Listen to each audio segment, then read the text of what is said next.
بسم اللہ الرحمن الرحیم۔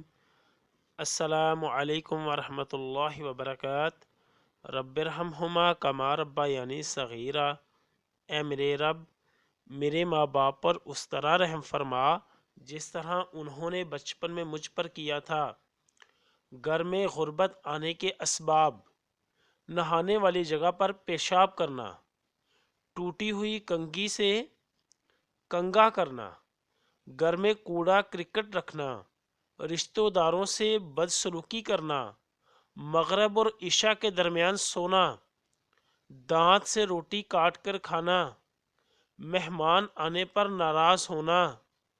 40 دن سے زیادہ زیر ناف بال رکھنا، کھڑے کھڑے پاجامہ پہننا،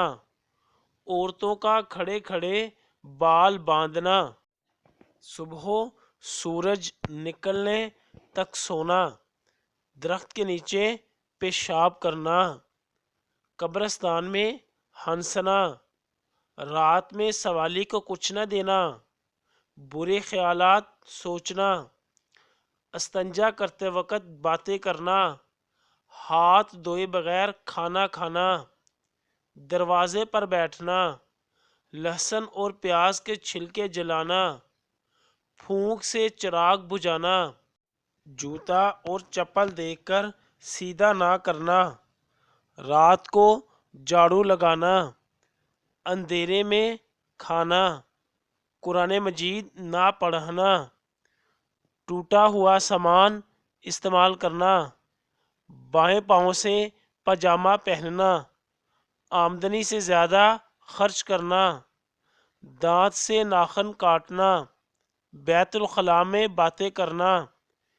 پینے کا پانی رات میں کھلا رکھنا، بغیر وضو کے قرآن پاک پڑھنا، غلط قسم کھانا، لکڑی کا جالا گھر میں رکھنا، گڑے میں منہ لگا کر پینا۔ نبی کریم صلی اللہ علیہ وسلم نے فرمایا، ان موقعوں پر دعا مانگو،